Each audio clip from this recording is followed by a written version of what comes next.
Mateo siempre había soñado con explorar los rincones más recónditos del mundo, buscando experiencias auténticas y memorables.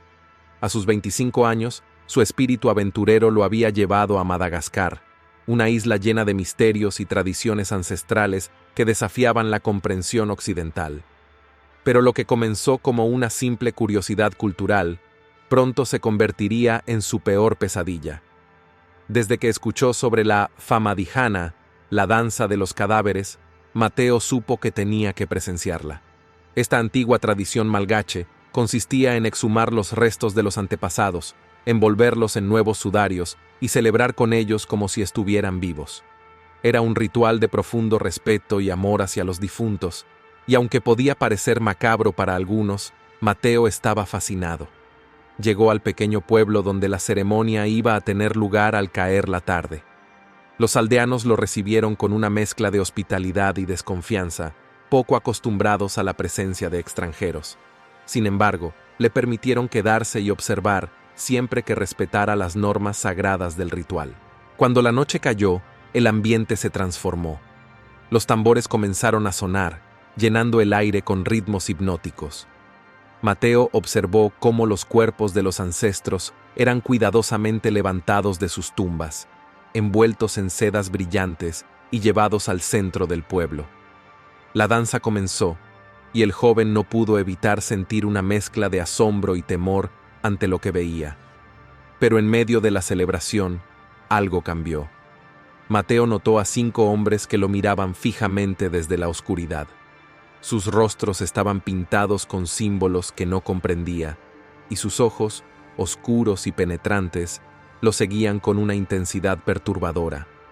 Los hombres se mantenían al margen de la fiesta, observando cada uno de sus movimientos. El ritmo de los tambores se aceleró, y Mateo sintió un escalofrío recorrerle la espalda.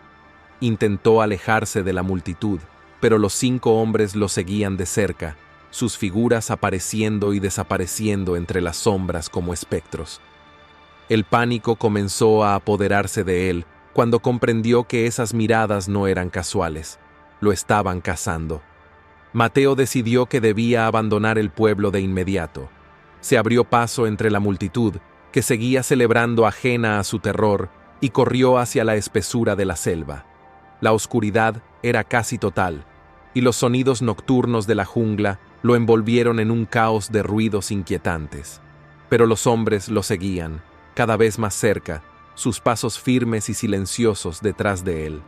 A medida que corría, su mente luchaba por encontrar una explicación. Había oído rumores sobre los Ombiasi, brujos que practicaban rituales oscuros y que a veces capturaban extranjeros para usarlos en sus ceremonias. Pero nunca pensó que algo así pudiera sucederle a él. La realidad se convirtió en una pesadilla, y lo que había venido a ser una aventura se transformó en una lucha desesperada por su vida. La selva era densa, y Mateo tropezaba con raíces y ramas mientras intentaba huir. La respiración se le volvió agitada, y el miedo lo empujaba a seguir adelante a pesar del dolor. Sin embargo, los hombres no se detenían.